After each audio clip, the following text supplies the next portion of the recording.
మిత్రులారా, నమస్తే. నేను మీ Prasad Murthy. Welcome to promo talks. పుస్తకాల పరిచయాలు మీకు బాగా నచ్చుతున్నట్టున్నాయి. చాలామంది చూస్తున్నారు, మంచి మంచి కామెంట్స్ పెడుతున్నారు, ఫోన్లు చేస్తున్నారు, ఎక్కడ దొరుకుతుందా అని అడుగుతున్నారు. ఆ పుస్తకాలు విరివిగా కొనుక్కుంటున్నారు. మొన్న ఈ మధ్యనే నేను రీసెంట్గా నా బుక్ రివ్యూ హెమింగ్వే రాసిన old man and the sea, ఆ పుస్తకం కొన్ని వందల కాపీలు అమ్ముడుపోయాయి. అలాగే దోస్తోయెవ్స్కీ సిరీస్లో నేను ఇప్పటికే ఆయన 3 ప్రధానమైనటువంటి నవలల్లో 2 పరిచయం చేశాను. బ్రదర్స్ కరమజోవ్, ఇంకొకటి ది ఇడియట్. ఆ 3 నవలలోనూ అతి ముఖ్యమైనటువంటి నవల క్రైమ్ అండ్ పనిష్మెంట్ ఈరోజు మనం మాట్లాడుకోబోతున్నామండి.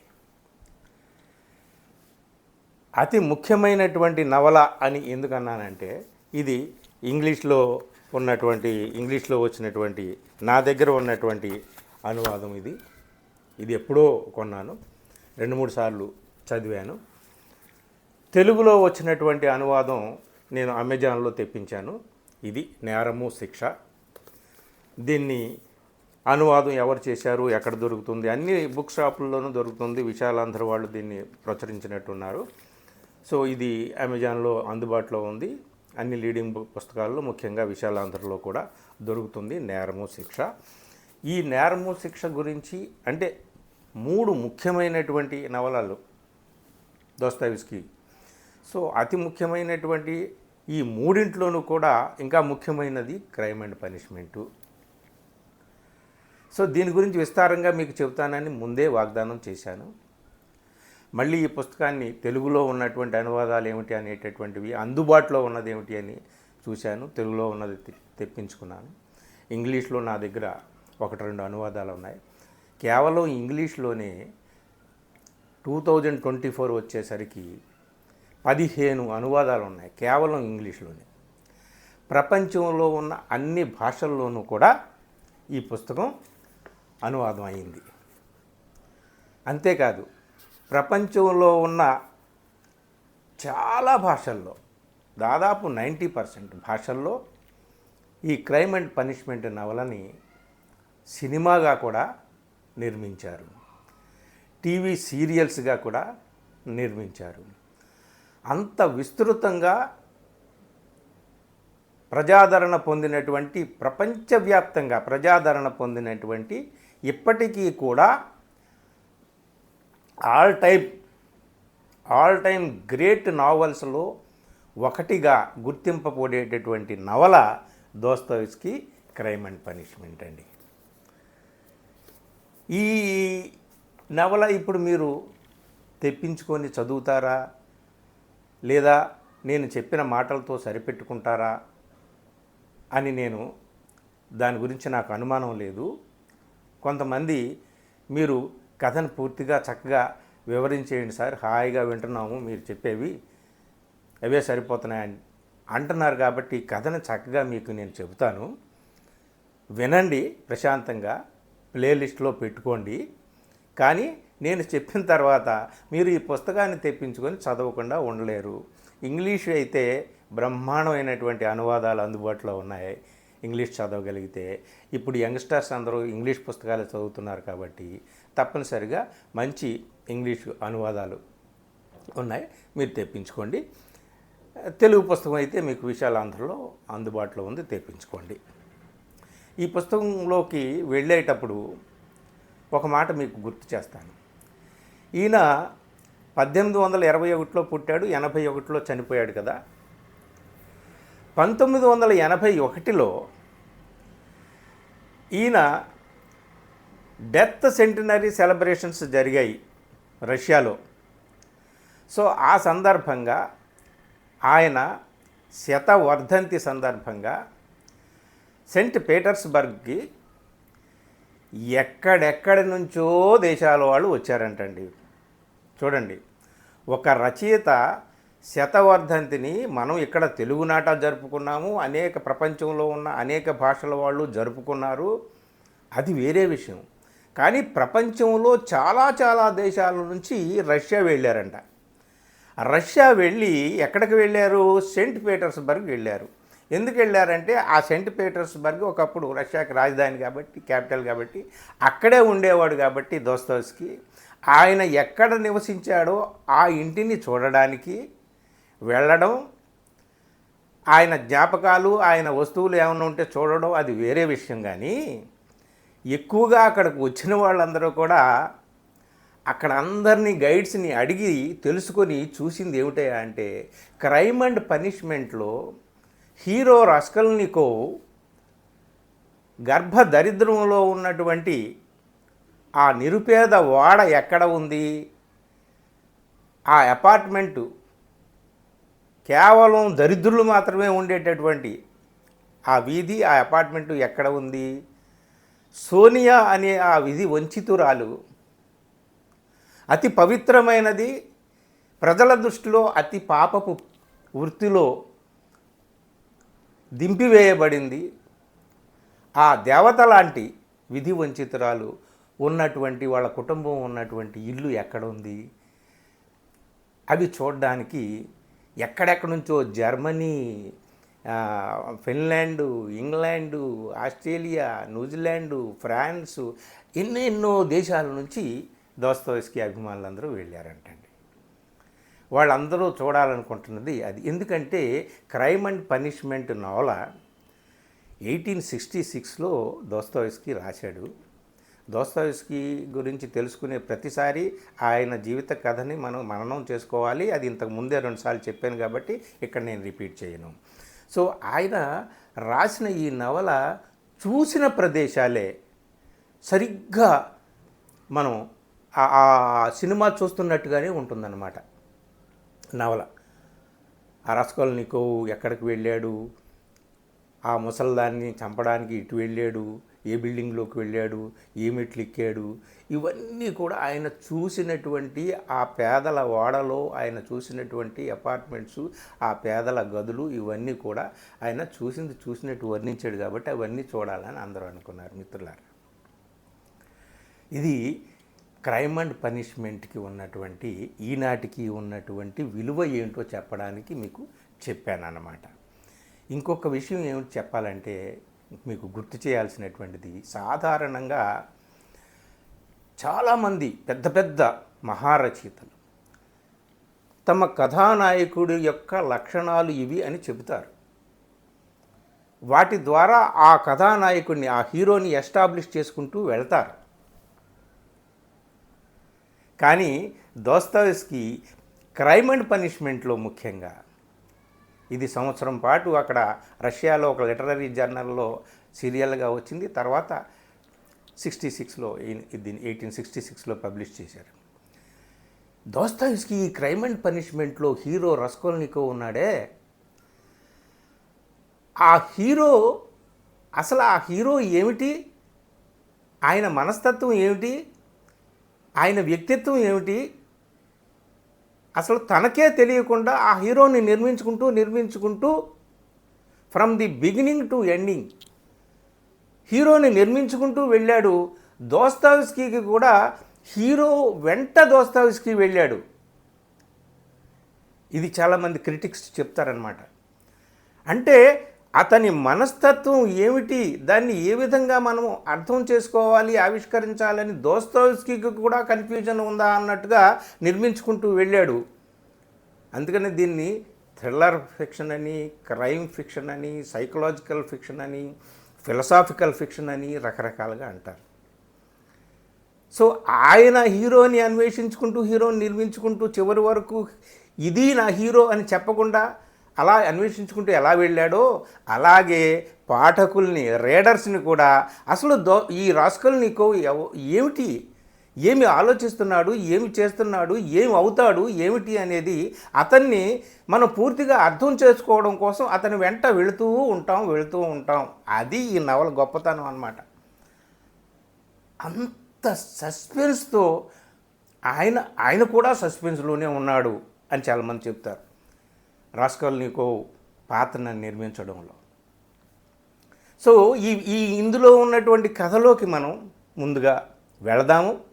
తర్వాత దీని మీద ప్రపంచవ్యాప్తంగా వచ్చినటువంటి ఏ ఏ ఆ, విమర్శలు అంటే విశ్లేషణలు, ఎలాంటి కంక్లూజన్స్ వచ్చాయి ఏమిటి అనేటటువంటిది అప్పుడు చూద్దాం. తర్వాత నా కంక్లూజన్ ఏంటో కూడా, నా విశ్లేషణ ఏంటి, నేను అర్థం చేసుకున్నది ఏమిటి కూడా మీకు చెప్తాను. ఈ పుస్తకం ఇక్కడ మీకు పెడతాను.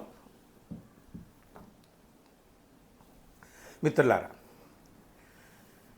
ఈ పుస్తకం గురించి కథలోకి మీరు చక్కగా హాయిగా కథని ఒక సినిమాలాగా ఎంజాయ్ చేయడం కోసం కథని చెప్పాలని ఈసారి నిర్ణయించుకున్నాను. అయితే ఈ కథలోకి వెళ్ళే ముందు ఒక విషయం గుర్తు చేసుకోవాలి. ఎందుకు ఇది ఆల్ టైమ్ బెస్ట్ నావెల్గా మిగిలింది అంటే, ఫిలాసఫర్స్కి ఇందులో తమ మోడర్న్ ఫిలాసఫీని ఎస్టాబ్లిష్ చేసుకోవడానికి ఆధారాలు దొరికాయి. సైకాలజిస్టులకి తమ మనోవైజ్ఞానిక శాస్త్రాన్ని ఎస్టాబ్లిష్ చేసుకోవడానికి పునాదులు ఈ పుస్తకంలో దొరికాయి. అలాగే న్యాయము, చట్టము ఇట్లాంటి పరిధిలో ఉండేటటువంటి విశ్లేషకులు ఉంటారే, న్యాయశాస్త్ర కోవిదులు కానీ న్యాయాధిపతులు కానీ, వాళ్ళు ఒక నేరస్తుడి యొక్క మనస్తత్వం ఎలా ఉంటుంది, ఎలా అర్థం చేసుకోవాలి, నేరస్తుల్లో ఎన్ని రకాల వాళ్ళు ఉన్నారు ఏమిటి అనేటటువంటి దాన్ని స్టడీ చేయడానికి కూడా ఈ పుస్తకం ఒక పెద్ద బాలశిక్షలాగా ఉపయోగపడుతుంది అనేటటువంటిది ఒకటి. ఇంకొకటి, ఈ సమాజంలో దారిద్ర్యం అనేటటువంటిది ఎంత దారుణంగా ఉంటుంది, అది అతి గొప్ప వాళ్ళని, అతి మంచి వాళ్ళని కూడా ఎందుకు నేరస్తులుగా మారుస్తుంది అని చెప్పడానికి, ఒక మార్క్సియన్ థియరీని ఆధారంగా చేసుకొని చెప్పడానికి ఉదాహరణగా ఈ నవలను చూపించవచ్చు. ఆ విధంగా కూడా ఈ నవల అంత గొప్పది.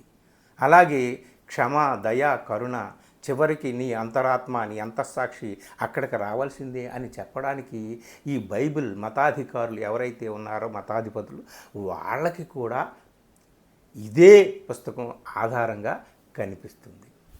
సో ఇన్ని రకాల శాస్త్రాలను, శాస్త్రజ్ఞులను ప్రభావితం చేసిన, ఏకకాలంలో ప్రభావితం చేసిన అతి గొప్ప నవల కాబట్టి క్రైమ్ అండ్ పనిష్మెంట్ అంత గొప్పదయింది. ఇప్పుడు కథని టూకీగా మనం చెప్పుకుందాం. నేను కథ వరుస క్రమంలో వెళ్ళను, ఎందుకంటే ఈ కథ పేరు నవల క్రైమ్ అండ్ పనిష్మెంటు, కానీ ఇందులో ఉన్నది అపారమైనటువంటి, ఉదాత్తమైనటువంటి ప్రేమ కథ. సో నేను ప్రేమికులను ఆధారం చేసుకొని చుట్టూ కథను అల్లుతూ వెళ్తాను. ఈ కథానాయకుడు, క్రైమ్ అండ్ పనిష్మెంట్లో కథానాయకుడు రస్కల్నికోవ్, కథానాయిక హీరోయిన్ సోనియా. ఈ రెండు కుటుంబాలు ప్రధానమైనటువంటివి, వీళ్ళిద్దరు కుటుంబాలు.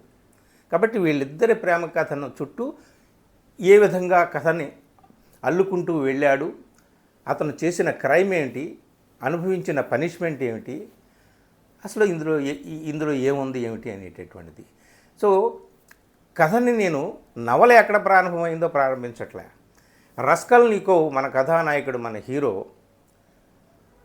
ఒకసారి మానసికంగా క్షోభపడుతూ, శారీరకంగా కూడా చాలా హీనంగా, దుర్బలంగా ఉంటూ, ఎంతో బాధతో ఉంటూ ఎందుకు అలా ఉన్నాడో చెప్తా.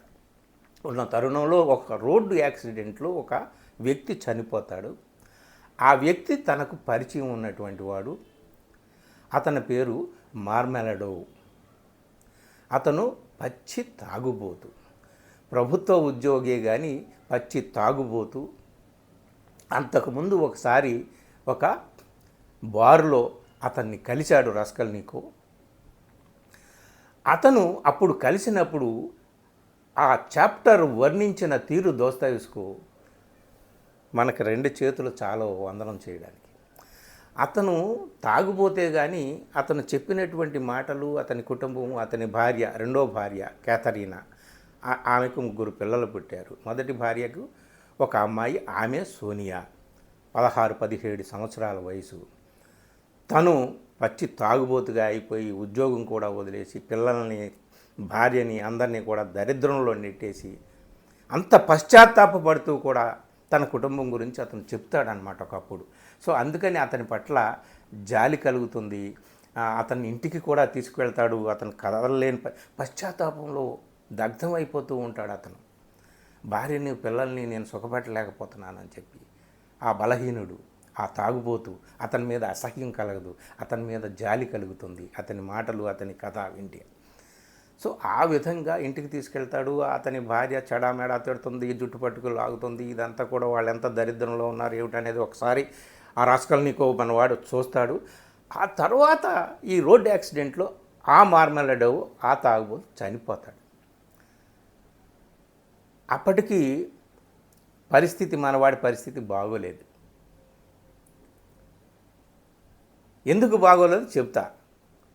అతన్ని పరిచయం ఉన్నాడు కాబట్టి అతని పట్ల సానుభూతి ఉంది, అతని కుటుంబం పట్ల, అతని కుటుంబం అనుభవిస్తున్న పేదరికం పట్ల ఇతనికి ఎంతో సానుభూతి ఉంది కాబట్టి అతన్ని ఇంటికి తీసుకెళ్తాడు. చనిపోతాడు అప్పటికే. సో అలా కల్లోలంగా ఉంటుంది. ఇతను చనిపోయే స్థితికి, ఇంటికి తీసుకెళ్లే స్థితికి ఆ ఇంట్లో అప్పుడు ఆ తల్లి, అసలే జబ్బు మనిషి క్యాథరీనా, ఈ తాగుబోతు భార్య, ముగ్గురు చిన్నపిల్లలు. సో పెద్ద కూతురు అనివార్యంగా కుటుంబాన్ని పోషించడం కోసం సోనియా పాపపు వృత్తి, ఈ సమాజం ఏదైతే పాపపు వృత్తి అనుకుంటుందో ఆ వేశ్యావృత్తిలోకి దిగుతుంది. చిన్న పిల్ల, 18 ఏళ్ళ పిల్ల, 17-18 ఏళ్ళ పిల్ల. సో అక్కడికి తీసుకువెళ్ళే టైంకి ఫస్ట్ టైం సోనియాని అప్పుడు చూస్తాడు రాస్కల్నికోవ్. ఈమె అన్నమాట ఇతని కూతురు అని దయా దృక్కులతో చూస్తాడు, ప్రేమ దృక్కులతో చూస్తాడు. ఆమె ఇంత చిన్న వయసులో, ఇంత లేత వయసులో, ఇంత నాజూకుగా తీగలాగా ఉన్నటువంటి ఈ చిన్న పిల్లకి ఎంత కష్టం వచ్చింది ఈ కుటుంబాన్ని. ఇప్పుడు తండ్రి కూడా చనిపోయాడు కదా అని ఆమె పట్ల చాలా మమకారము, మమత, అనురాగము, ప్రేమ ఏర్పడతాయి లోపల. అది ఫస్ట్ టైం వాళ్ళిద్దరూ కలుసుకోవడం అనమాట. సో తర్వాత వాళ్ళకి అప్పచెప్పి జేబులో ఒక 20 రూబుల్స్ ఎన్నో ఉంటే ఇచ్చేస్తాడు. రాస్కల్నికోవ్ ఎవరు పెద్ద ధనవంతుడు కాదు, మధ్యతరగతి వాడు కూడా కాదు. మనవాడి గురించి ఇక్కడ మీకు చెబుతాను. ఇతను పేద కుటుంబం నుంచి వచ్చినటువంటి వాడు. యూనివర్సిటీలో పీటర్స్బర్గ్లో చదువుకోవడానికి డబ్బులు లేక, తల్లిని కూడా ఎక్కడో తల్లి చెల్లి ఊళ్ళో ఉంటే వాళ్ళని ఇబ్బంది పెట్టడం ఇష్టం లేక చదువు కూడా మానేసి తిరుగుతూ ఉంటాడు. తిరుగుతూ అంటే చూస్తూ ఉంటాడు చుట్టూ ఉన్నటువంటి బాధలు, కష్టాలు, కన్నీళ్ళు, మనుషుల మధ్య ఉన్నటువంటి డబ్బు సంబంధాలు ఏ విధంగా ఉన్నాయి ఏమిటి, వీటితో కసి పెరిగిపోతూ ఉంటుంది. ఈ తాగుబోతు మార్మలడోవ్ కుటుంబాన్ని చూసిన తర్వాత ఈ సమాజం మీద ఇంకా ఇంకా ఇంకా కసి పెరుగుతూ ఉంటుంది. అతను అప్పటికే ఒక హత్య చేసి ఉన్నాడు. విషయం అది. అసలు నవల ప్రారంభమే అతని హత్య ప్లానింగ్తో ప్రారంభమవుతుందన్నమాట. సో అతను హత్య చేశాడు. ఎవరిని చేశాడు? ఒక ముసలమ్మని చేశాడు. అల్యోనా ఇవనోవ్నా అని ఆమె ముసలామె. ఆమె ఎవరు? వస్తువులు తాకట్టు పెట్టుకొని డబ్బులు వడ్డీకి ఇస్తుంది, జలగలాగా పీల్చి పిప్పి చేస్తుంది, ఎంత పేదవాళ్ళైనా సరే. సో ఆమె పట్ల నెగిటివ్ ఒపీనియన్ ఉంది మన రాస్కల్నికోవ్కి. అసలు ఇలాంటి పారాసైట్, ప్రజల రక్తాన్ని పీల్చేటటువంటి ఇలాంటి మనిషి వల్ల సమాజానికి ఏమైనా ఉపయోగం ఉందా? పైసా ఉపయోగం లేదు. ఉండి ఏం ఉద్ధరిస్తుంది? అసలు ఇట్లాంటి వాళ్ళని చంపేయాలి అని ఒక రకమైనటువంటి ప్రతీకార వాంఛ, ఒక పగ, కసి అతనిలో గూడు కట్టుకొని ఉంది. అందుకని ఆ ప్లాన్ చేసి ఏ విధంగా చంపాలి ఏమిటి అనేటటువంటిది ప్లాన్ చేసి ఒకరోజు ఆమె దగ్గరికి ఒక గడియారం తీసుకెళ్ళి, ఇది నేను తాకట్టు పెడుతున్నానని చెప్పి ఇచ్చి, మొత్తం అంతా రెక్కి నిర్వహించి ఏ సమయంలో రావాలి ఎప్పుడు రావాలని చెప్పి మరొకసారి ఒక గొడ్డలి తన కోటు లోపల పెట్టుకొని దాచుకొని, అదంతా ప్రిపరేషను, ఆ ప్లానింగు ఇదంతా కూడా అద్భుతంగా ఉంటుందన్నమాట. అసలు చదివి తీరాల్సిందే ప్రతి ఒక్క అక్షరం కూడా అని చెప్పాను కదా. నవల చివరి వరకు కూడా మనకి అర్థం కాకుండా మనం వెళ్తూనే ఉంటాం, చదువుతూనే ఉంటాం, ఏమిటి ఏమిటి ఏమిటి అని. సో మొత్తానికి ఆ ముసలామెను గొడ్డలు పెట్టి చంపేస్తాడు. ఈలోపు అతని ఆ ముసలామె దూరపు బంధువు, చెల్లెలు వరుస అవుతుంది లిజాబెటా.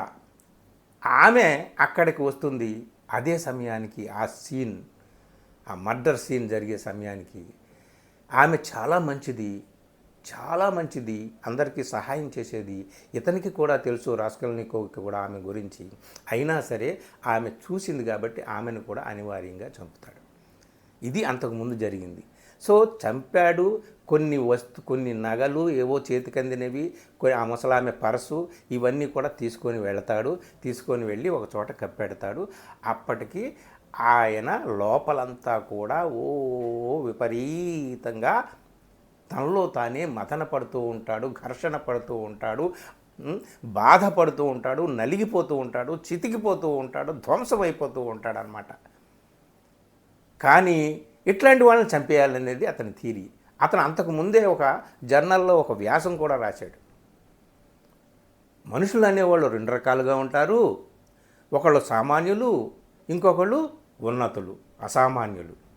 సో ఈ చట్టాలు కానీ, ఈ నీతి నియమాలు కానీ మనం ఏవైతే సృష్టించుకున్నామో, మనం ఏవైతే పాటిస్తున్నామో ఇవన్నీ కూడా సామాన్యులకు వర్తిస్తాయి, అసామాన్యులకు, ఉన్నతులకు వర్తించవు. కాబట్టి వాళ్ళు ఈ చట్టాలని, ఈ న్యాయాలన్నింటినీ కూడా ధిక్కరించవచ్చు, వాళ్ళు ఏమైనా చేయవచ్చు. నెపోలియన్ని ఆరాధనీయంగా తీసుకుంటాడు. నెపోలియన్ ఎంతమందిని చంపించాడు? సో కొంతమంది అన్నిటినీ ధిక్కరిస్తారు, కొంతమంది అలా చేయడానికే పుడతారు. వాళ్ళే ఉత్కృష్టమైనటువంటి మనుషులు, అలాంటి పనులు చేయడానికి వాళ్ళు వస్తారు. వాళ్ళకి ఈ చట్టాలు, న్యాయాలు ఏమీ వర్తించవు అనేది ఒక థియరీ ఇతను ఉంది. ఆ థియరీని డెవలప్ చేసుకొని వ్యాసం కూడా రాస్తాడు. ఆ థియరీకి అనుగుణంగానే ఈ ముసలమ్మను చంపుతాడు. చంపి తీరాలి అనే ఉద్దేశంతో చంపుతాడు. తను లాభం పొందుదామని కాదు. తను డబ్బు లేకుండా చదువు ఎలా సాగుతుంది? మధ్యలోనే ఆపేస్తాడు. తల్లి అక్కడ బాధపడుతుంది, తండ్రి లేడు. తల్లి వచ్చే చిన్న పెన్షన్లో తినక డబ్బులు నా కోసం పంపిస్తుంది. చెల్లికి పెళ్లి చేయాలి. ఆ చెల్లికి పెళ్లి చేయాలంటే చెల్లిని వశపరుచుకోవడం కోసం చాలామంది చాలా రకాల ప్రయత్నాలు చేస్తుంటున్నారు డబ్బు ఉన్నవాళ్ళు. చెల్లెలు పంతులమ్మగా ఒక ఇంట్లో పనిచేస్తే ఆ ఇంటి గల యజమాని స్విడ్రిగలవో అంటారనమాట.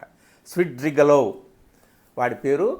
ఈ పేర్లు కొంచెం తమాషాగా ఉంటాయి కాబట్టి మనం కొంచెం చాలా జాగ్రత్తగా గుర్తుపెట్టుకోవాలి. నాకు బాగానే 2-3 సార్లు చదివాను కాబట్టి గుర్తుంది. స్విడ్రిగలో అనేవాడు. అతని భార్య మార్ఫా, వాళ్ళ ఇంట్లో చెల్లెలు ఉద్యోగం చేస్తుంది. ఆ ఉద్యోగం చేస్తున్న సందర్భంలో వాడు ఈ చెల్లెలు, ఈ రాస్కల్నికోవ్ చెల్లెలు దునియా, ఆ అమ్మాయి పేరు దునియా, ఆ దునియా వెంట పడతాడు. ఈ విషయం గమనించే అతని పెళ్ళం ఆ దునియా మంచిది కాదని ప్రచారం చేసి, ఆ తర్వాత ఆమె రాసినటువంటి ఉత్తరం ద్వారా ఆమె ఎంత మంచిదో తెలుసుకొని చాలా పశ్చాత్తాపం చెంది తర్వాత కొంతకాలానికి మార్ఫా అనే ఆమె చనిపోతుంది. లేదు చంపేశాడు ఇతనే స్విడ్రిగలో అనేటటువంటిది ఒకటి. ఈ పార్ట్ని అలా పెట్టండి, వాడు వెంటబడతారు మొత్తానికి. ఈలోపు ఇంకొకడు ఎంటర్ అవుతాడు, పీటర్ పెట్రోవిచ్ అనేటటువంటి లూషిన్ అనేటటువంటి వాడు. లూషిన్ అందాం. వాడికి డబ్బు ఉంటుంది, నేను పెళ్లి చేసుకుంటాను దునియాని అని అంటాడు. ఆమె తల్లిని, రాస్కల్నికోవ్ తల్లిని, చెల్లిని ఆ ఊళ్ళో కలుసుకుంటాడు. అతను చాలా వయసులో ఇంచుమించు రాస్కల్నికోవ్ చెల్లెల కంటే డబల్ వయసు ఉన్నటువంటి వాడే, కానీ ఆస్తిపరుడు, హోదా ఉన్నటువంటి వాడు, అన్ని విధాలుగా తగినవాడు అని చెప్పి తల్లి ఈ రాస్కల్నికోవ్కి ఒక ఉత్తరం రాస్తుంది. ఆ ఉత్తరం ద్వారా రాస్కల్నికోవ్ గమనించింది ఏమిటయ్యా అంటే, పేదరికాన్ని తట్టుకోలేక నా చదువు కోసం, నా భవిష్యత్తు కోసం అమ్మ చెల్లెల్ని పణంగా పెడుతుంది.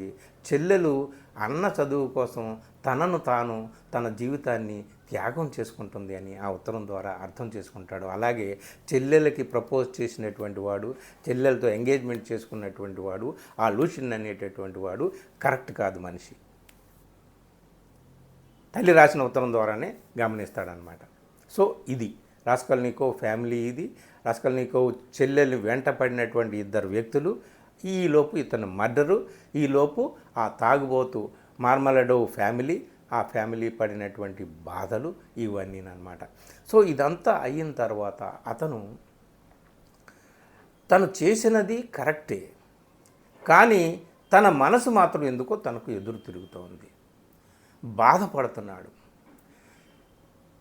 వెంటనే ఒకసారి తిండి తిప్పలు లేకుండా కృషించిపోతున్నాడు. ఒక పోలీసు వస్తాడు, మిమ్మల్ని పోలీస్ స్టేషన్లోకి పిలిచారు అని. అప్పుడు అర్థమవుతుంది, ఓహో మన బండారం బట్టబయలైపోయింది. నేనేదో ఒక వీరోచిత కార్యం చేసి ఈ ప్రపంచానికి నేను ఒక మహత్తరమైన పని చేశానని నిరూపించాలనుకున్నాను, ఆదిలోనే దెబ్బ కొట్టేసిందనమాట అని అనుకొని పోలీస్ స్టేషన్కి వెళ్తాడు. కానీ తను ధైర్యంగా ఉండలేకపోతున్నాడు. చేసిన పని సాహసం అనుకుంటున్నాడు, కానీ లోపల తన మనసు ఎందుకో తనకు స్వాధీనంలో లేకుండా ఉంది. పోలీస్ స్టేషన్లోకి వెళ్తాడు వణికిపోతూ, అప్పటికే చాలా జ్వరము, మనిషి తూలిపోతూ వెళ్తాడు. కాకపోతే పోలీసులు ఎందుకు పిలుస్తారయ్యా అంటే, మీ ఇంటి యజమానురాలకి నువ్వు చాలా బకాయి పడి ఉన్నావు, ఇంటి అద్దె అది ఇది డబ్బులు చాలా బకాయి పడి ఉన్నావు, అందుకని ఆమె కంప్లైంట్ చేసింది, అందుకనే పిలిచామంట. ఓహో ఇదన్నమాట అని అప్పటికి తప్పించుకుంటాడు. అయితే తను అక్కడ కూర్చున్నప్పుడే ఆ ముసలామె అలాగే ఆమె చెల్లెలు ఇద్దరి ముసలి వాళ్ళ హత్య గురించి పోలీసులు మాట్లాడుకుంటూ ఉంటారు. ఇతనికి చెమటలు పడతాయి, అక్కడే మూర్ఛపడతాడు. మూర్ఛపోయిన తర్వాత కాస్త మళ్ళీ కోలుకుంటాడు. మొత్తానికి ఏ విధంగానైతే మళ్ళీ తిరిగి ఇంటికి వస్తాడు. ఈ చాలా మొత్తం 6 పార్టులు, 6 భాగాల నవల ఇది. 6 భాగాల్లో మళ్ళీ డిఫరెంట్ చాప్టర్స్ ఉంటాయి. చివర ఎపిలోగ్, మనం ఉపసంహారం అంటామే, అది ఉంటుంది. సో ఇంతగా జరుగుతూ ఉంటుంది, చాలా డ్రామాటిక్గా జరుగుతుంటుంది.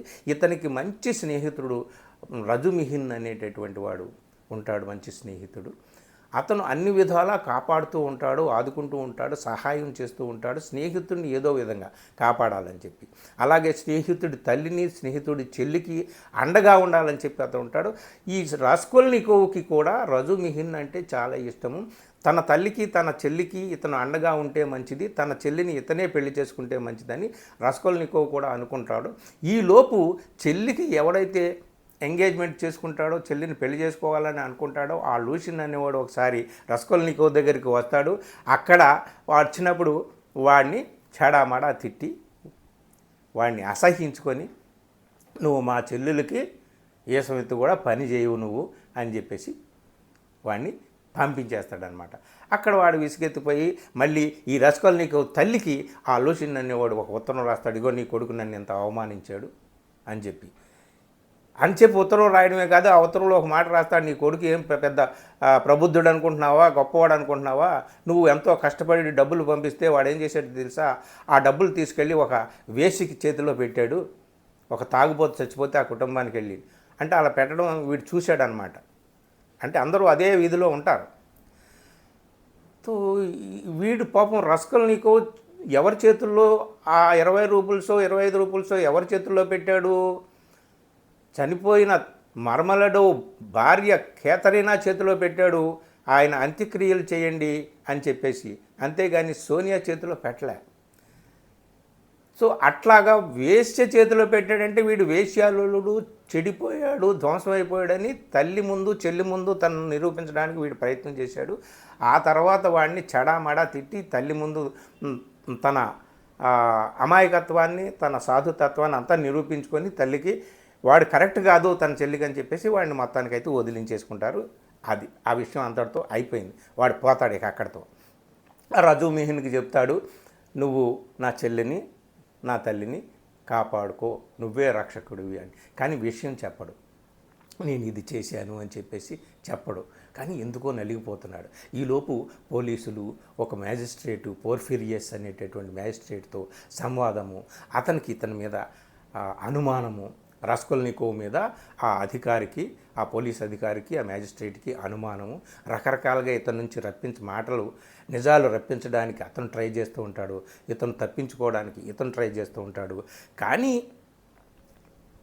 ఒక విషయం ఏంటి అంటే రాస్కోల్నికోవ్ నేరం చేశాడు, ఆ డబ్బు తీసుకొచ్చాడు, పర్సు తీసుకొచ్చాడు, నగలు తీసుకొచ్చాడు, ఆ మూట అంతా తీసుకొచ్చి అందులో ఏముంది, పర్సులో డబ్బు ఎంత ఉన్నది అని కూడా చూడలేదు. తీసుకెళ్ళి గదిలో నుంచి తీసుకెళ్ళి ఎక్కడో ఒక ప్రాంతంలో ఒక రాయి పక్కకు తొలగించి అందులో గోయి ఉంటే ఆ గోతిలో పెట్టి మళ్ళీ రాయిని అక్కడ పెడతాడు.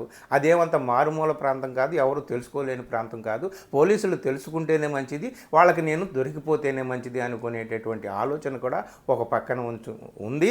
ఇంకొక పక్క నేరం చేశానా తప్పు చేశానా అనేటటువంటిది కాదు, కానీ తన మనసు ఎందుకో తనకి ఎదురు తిరుగుతుంది తను చేసినటువంటి పనికి.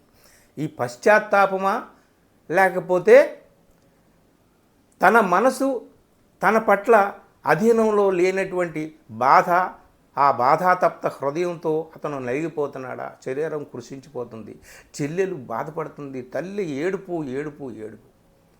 సో ఇలాంటి పరిస్థితుల్లో ఒక్కసారి మళ్ళీ మనం సోనియా దగ్గరికి వెళదాం. ఈ బ్యాక్గ్రౌండ్లో తల్లి చెల్లి కూడా పీటర్స్బర్గ్ వస్తారు.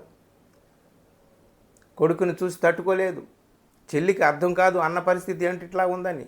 ఇదంతా ఇలా ఉంచితే వాళ్ళందరినీ ఒక గదిలో పెట్టి అలా ఉంచుతారు. రజు మిహిన్ని తన స్నేహితుడిని వాళ్ళకి అండగా పెట్టాడు.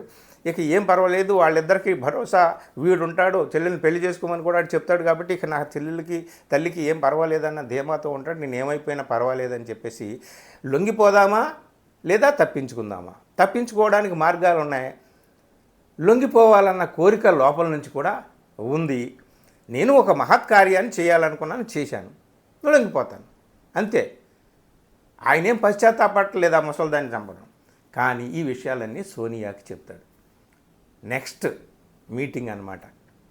మనం సాధారణంగా లవ్ అఫైర్, ప్రేమికుల కథ అంటే ఏవో చిన్నప్పుడు చదువుకొని 4 డ్యూయెట్లు పాడుకొని చివరిలో ఏవో డిస్టర్బెన్సెస్ వస్తే అవన్నీ కూడా తొలగిపోయి చివరికి కథ సుఖాంతం, లవ్ స్టోరీ. అట్లాంటి లవ్ స్టోరీ కాదండి, ఇది చాలా ఉదాత్తమైనటువంటి లవ్ స్టోరీ.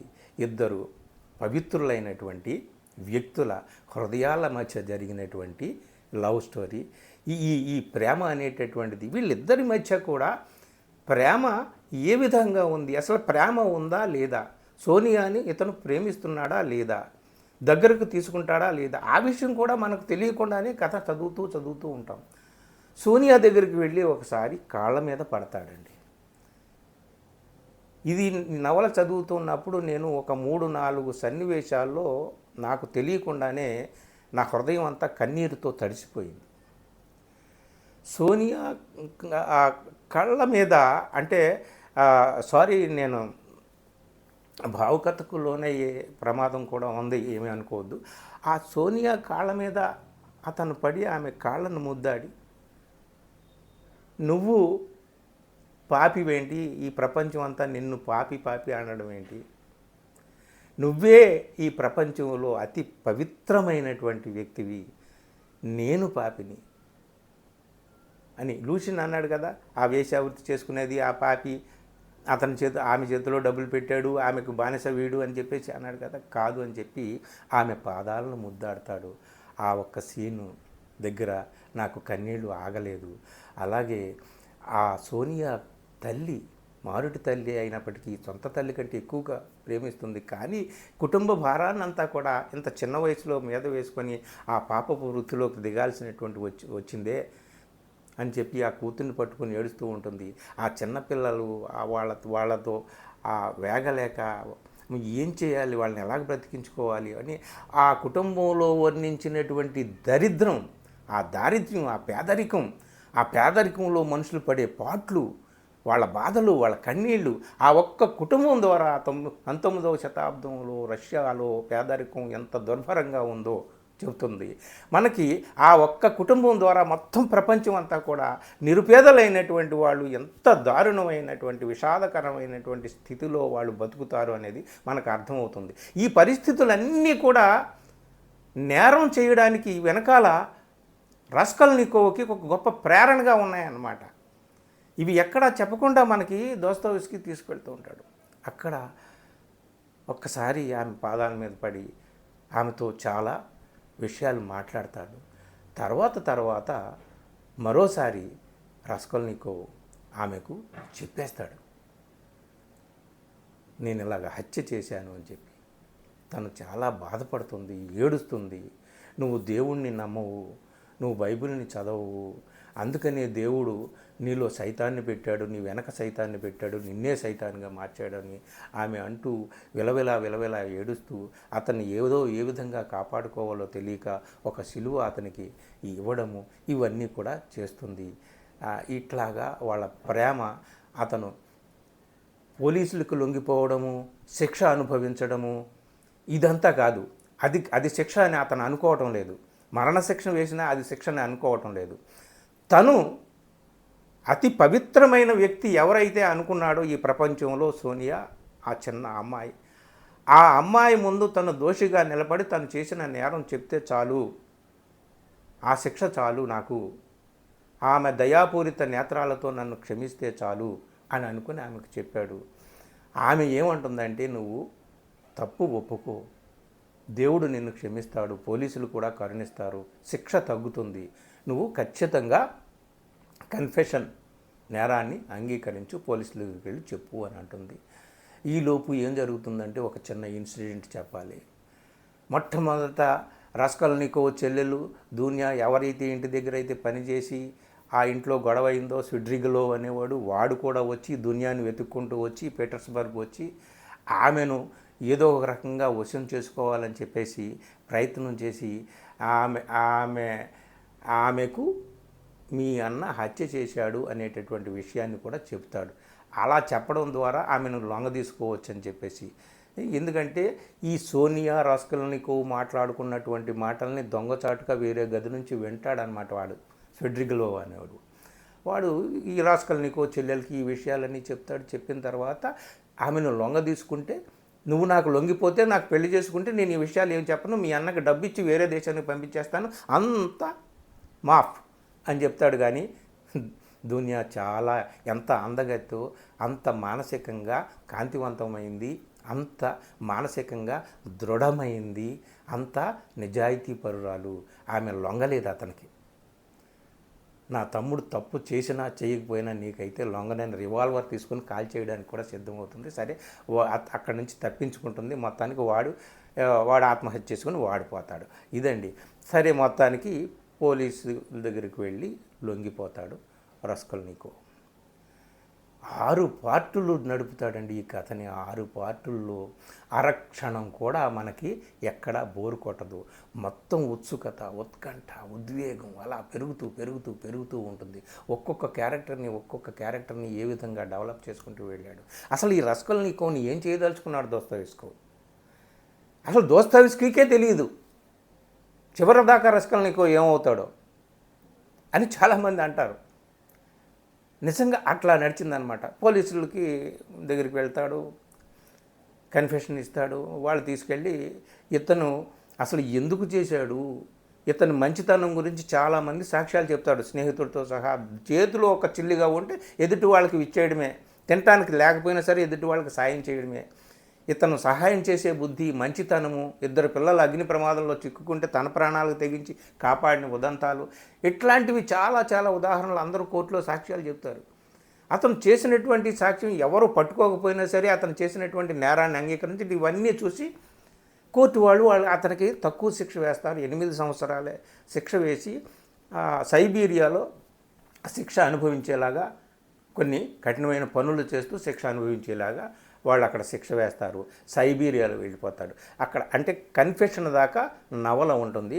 చివర ఎపిలోగ్ ఉంటుంది కొన్ని పేజీలు. అంటే ఎపిలోగ్ అంటే సంహారం, ఉపసంహారం. ఆ ఉపసంహారంలో సైబీరియా అతను వెళ్ళడము, సైబీరియా అతను శిక్ష అనుభవించడానికి వెళ్ళినప్పుడు సోనియా కూడా అతనితో పాటు వెళ్తుంది. సోనియా కూడా అతనితో పాటే వెళ్తుంది.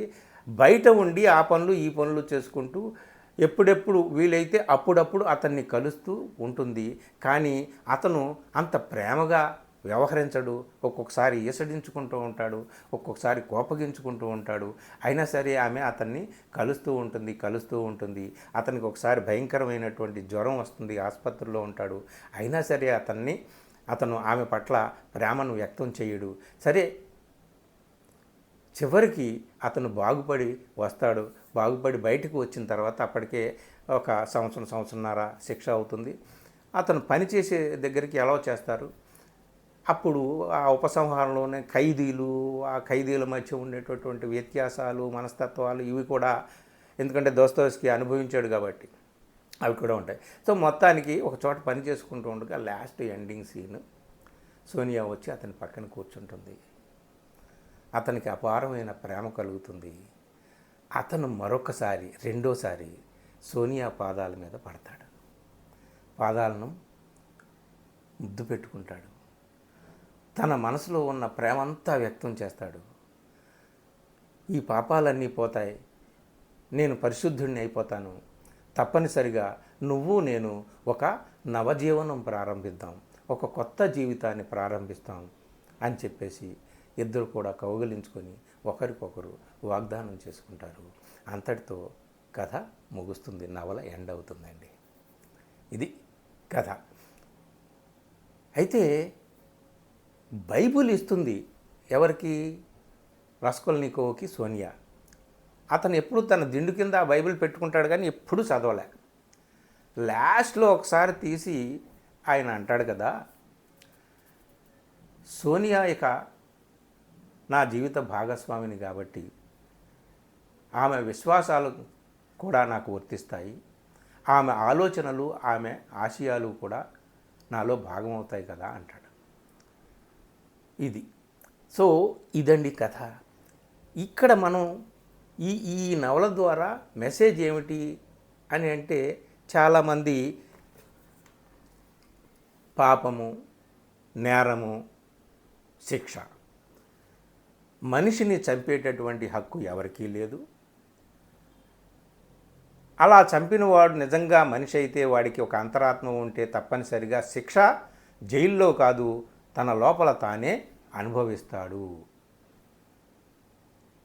నిజంగా అది ఎంత కిరాతకుడు అయినా అవతల వ్యక్తి నువ్వు చంపకూడదు, ఇది బైబిల్ ద్వారా మనకి చెప్పించాడు అని చెప్పి దోస్తోయెవ్స్కీ అందరూ అంటారు. చాలామంది ఫస్ట్ పాయింట్గా అది చెప్తారు. అంటే చివరికి సమాజంలో ఎంత దుర్మార్గులు, దుష్టులు, రాక్షసులు లాంటి వాళ్ళు ఉన్నప్పటికీ కూడా వాళ్ళని చంపే హక్కు నీకు లేదు. చట్టం ఉంది, న్యాయం ఉంది, కోర్టులు ఉన్నాయి, అవి నువ్వు చట్టాన్ని నీ చేతుల్లో తీసుకోకూడదు అనేది ఒకటి.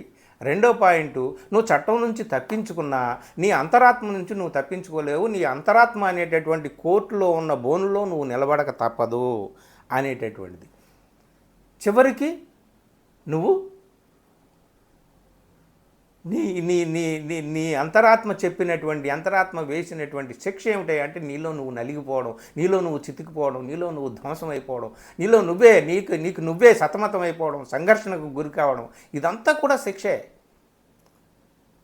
సో ఇది నేరం చేస్తే ఏమవుతుంది, నువ్వు శిక్ష నుంచి తప్పించుకోవచ్చు కానీ నీ లోపల జరిగేటటువంటి, నీ లోపల నీకు నువ్వే వేసుకునేటటువంటి శిక్ష నుంచి నువ్వు తప్పించుకోలేవు అనేటటువంటిది ఒకటి. అందుకనే ఇక్కడ చివరికి బైబిల్ దగ్గరికే వచ్చాడు దోస్తోయెవ్స్కీ అని చెప్పేసి చాలామంది బైబిల్ అనుయాయులు కానీ మతాధిపతులు కానీ ఆ విధంగా క్రైమ్ అండ్ పనిష్మెంట్ని వాళ్ళు నెత్తి మీద పెట్టుకుంటారు. ఇంకొకళ్ళు ఏమిటయ్యా అంటే, అసలు సమాజంలో ఇంత నేరం ఎందుకు జరుగుతుంది, ఇంత వ్యత్యాసం ఎందుకు ఉంది, ధనిక పేద వ్యత్యాసం, దానివల్లే కదా నేరస్తులు పుట్టుకొస్తారు. కొంతమంది దుర్మార్గులు, రాక్షసులు వాళ్ళు చస్తే ఏంటి, ఉంటే ఏంటి, వాళ్ళు పారాసైట్స్, అలాంటి వాళ్ళని సంహరించాల్సిందే అనేటటువంటి మనస్తత్వం ఉన్నటువంటి, కమ్యూనిస్టు మనస్తత్వం ఉన్నటువంటి, ఎక్స్ట్రీమ్ కమ్యూనిస్టు మనస్తత్వం ఉన్నటువంటి వాళ్ళు ఈ నవల్ని ఆ రకంగా కూడా చూసి ఈ నవల్ని వాళ్ళు నెత్తి మీద పెట్టుకుంటారు. ఇంకొకటి, బైబిల్ వాళ్ళు ఎలాగూ పెట్టుకుంటారు, చెప్పాముగా, చివరికి బైబిల్ దగ్గరికి వచ్చాడు ఇదే చెప్పాడు చివరికి అని చెప్పేసి. సో ఇంకొకటి ఏమిటాయి అంటే, అసలు సామాన్యులు అసామాన్యులు అనే రెండు రకాలు ఉంటారు ఖచ్చితంగా. సామాన్యులు గొర్రెల గుంపులు లాంటి వాళ్ళు, ఉన్నతులు ఎప్పుడు కూడా ఉన్నతులే, వాళ్ళకి చట్టాలు, మతాలు, నీతులు, నియమాలు ఇవేవి వర్తించవు. వాళ్ళు కొన్ని పనులు చేస్తారు, వాళ్ళు సామాన్యుల దృష్టిలో అది నేరమైన, వాళ్ళ దృష్టిలో అది నేరం కాదు, వాళ్ళే ఉత్కృష్టమైన ఉన్నతమైన మానవులు అని చెప్పి. ఇక్కడే నీట్షే లాంటి తత్వవేత్త పడిపోయాడు. దోస్తోయెవ్స్కీ ముందు పడిపోయాడు, దోస్తోయెవ్స్కీని నెత్తి మీద పెట్టుకున్నాడు. అక్కడ నుంచే ఆయన సూపర్ మ్యాన్ అనే థియరీని నీట్షే డెవలప్ చేశాడనమాట. అసలు ఇది కాదు, సమాజం అంతా కూడా చాలా చోట్ల చెప్పిస్తాడు రాస్కొల్నికోవ్తో దోస్తోయెవ్స్కీ. అసలు నేరాలు చేసి, దుర్మార్గాలు చేసి, అపసవ్య మార్గాల్లో అందలాలెక్కి భోగభాగ్యాలు అనుభవిస్తూ ఉన్నవాళ్ళు, వాళ్ళకి ఏ చట్టాలు వర్తించవు, ఏ నీతి నియమాలు వర్తించవు, ఏ న్యాయాలు వర్తించవు, వాళ్ళకి ఏ శిక్షలు పడవు. కానీ మంచి కోసం, మానవత్వం కోసం, సమాజం కోసం ఎవరైనా ఏమన్నా చేస్తే వాళ్ళు నేరస్తులా? ఎవరు నేరస్తులు? ఏది శిక్ష, ఏది పాపం, ఇవన్నిటినీ కూడా ఇందులో డిస్కస్ చేశాడు క్రైమ్ అండ్ పనిష్మెంట్లో దోస్తోయెవ్స్కీ.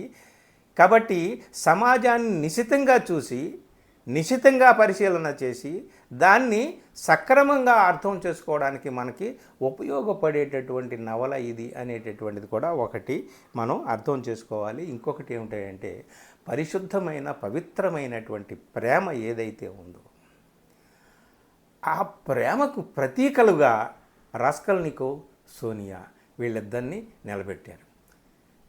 ఎందుకు పవిత్రమైనటువంటి ప్రేమికులు వీళ్ళు? ఒకడు నేరస్తుడు, ఇంకొక ఆమె సమాజం దృష్టిలో పాపి. వీళ్ళిద్దరినీ పవిత్రమైన ప్రేమికులు అని ఎందుకు అంటున్నావు అంటే, ప్రేమ కోసం పుట్టదు. ఒకరిని ఒకరు అర్థం చేసుకొని, ఒకరిని ఒకరు చదువుకొని, అధ్యయనం చేసుకొని, ఒకరి కష్టాలను ఒకరు, ఒకరి కన్నీళ్లను ఒకరు అనుభవించి, ఆ అనుభవంలోంచి జనించినటువంటి, అనుభవంలోంచి పుట్టినటువంటి ప్రేమతో ఒకరికొకరు మమేకం అవుతారే, వారే నిజమైనటువంటి ప్రేమికులు. అదే నిజమైన ప్రేమ. ఆ ప్రేమ నిలబడుతుంది. అందుకనే రాస్కల్నికోవ్ కోసం ఎందుకు వెళ్ళింది? అతనికి 8 సంవత్సరాలు సైబీరియా శిక్ష వేస్తే అతన్ని వెనకబడి ఎందుకు వెళ్ళింది? అతని కోసమే ఎందుకు బతికింది? ఇద్దరు పవిత్రమైనటువంటి ప్రేమికుల యొక్క కథ ఇది అంటాను నేను. నేరము శిక్ష కాదు. అంతిమంగా ఇంకొక విషయం మనం తెలుసుకోవాల్సింది ఏమిటయా అంటే,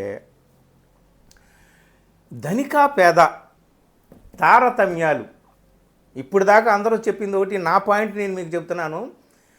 దోస్తోయెవ్స్కీ చెప్పింది ఏమిటయా అంటే, ఈ ధనిక పేద తారతమ్యాలు ఇలాగే పెరిగిపోతూ ఉంటే తప్పనిసరిగా ఈ సమాజం మంచి వాళ్ళను కాదు, నేరస్తుల్ని పుట్టిస్తుంది. మంచి వాళ్ళలో కూడా నేర ప్రవృత్తి కలిగిస్తుంది. తద్వారా సమాజం చాలా చిన్నాభిన్నమవుతుంది, ధ్వంసమవుతుంది, నాశనం అవుతుంది. ఖబర్దార్ అని ఒక హెచ్చరిక చేశాడు ఈ నవల ద్వారా. ఇది క్రైమ్ అండ్ పనిష్మెంట్ అంటే అతి మామూలు నవల కాదు. అందుకని ఆనాటి నుంచి ఈనాటికి 160 సంవత్సరాలైంది ఈ నవల వచ్చి. ఇప్పటికీ కూడా ఈ నవలని నెత్తి మీద సాహిత్య ప్రపంచం అంతా కూడా నెత్తి మీద పెట్టుకొని పూజిస్తుందంటే అది దోస్తోయెవ్స్కీలో గొప్పతనం, ఈ నవలలో ఉన్న గొప్పతనం. మిత్రులారా, ఈ నవల తప్పనిసరిగా మీరు తెలుగులో కావాలంటే అమెజాన్లో ఉంది. అన్ని విషయాలు అందరికి ఫోన్ చేయండి. అలాగే ఇంగ్లీష్లో చాలా అనువాదాలు అందుబాటులో ఉన్నాయి. అమెజాన్లోంచి తెప్పించుకోండి తప్పనిసరిగా. అంటే కథ వినేసాం కదా అని మాత్రం మీరు వదిలేస్తే కుదరదు. ఈ కథ విన్న తర్వాత మీరు ఈ కథ మొత్తం దోస్తోయెవ్స్కీ ఎలా నడిపాడో, ఒక్కొక్క సన్నివేశాన్ని, ఒక్కొక్క సంభాషణని, మిగిలిన నవలకి ఈ నవలకి ఉన్న తేడా ఏమిటంటే, సుదీర్ఘమైనటువంటి చర్చలు, సుదీర్ఘమైన సంభాషణలు ఈ నవలలో ఉండవు. ఎక్కడికక్కడ ఉత్కంఠభరితంగా సాగిపోతూ ఉంటుందన్నమాట. ఏ సీన్ కాసీనే. నెక్స్ట్ ఏమిటి. కొన్ని చోట్ల మనం కుప్పకూలిపోతాం, కన్నీళ్ళలో తడిసిపోతాం. నిజంగా నేను భయపడ్డాను, ఎక్కడైనా నేను కన్నీళ్ళు పెట్టుకుంటానేమో ఈ మధ్యలో వీడియో అని. కాబట్టి ఈ నవల తప్పనిసరిగా చదవాలి. ఎందుకు చదవాలంటే, సమాజాన్ని అర్థం చేసుకోవడం కోసం చదవాలి, మనల్ని అర్థం చేసుకోవడం కోసం చదవాలి. అసలు మనం పవిత్రులమా పాపులమా అన్న విషయాన్ని తేల్చుకోవడం కోసం కూడా ఈ నవల చదవాలి. తప్పనిసరిగా ఒక్కసారైనా సరే చదివి తేలాలి. మీరు చదువుతారని నమ్మకం అయితే నాకుంది.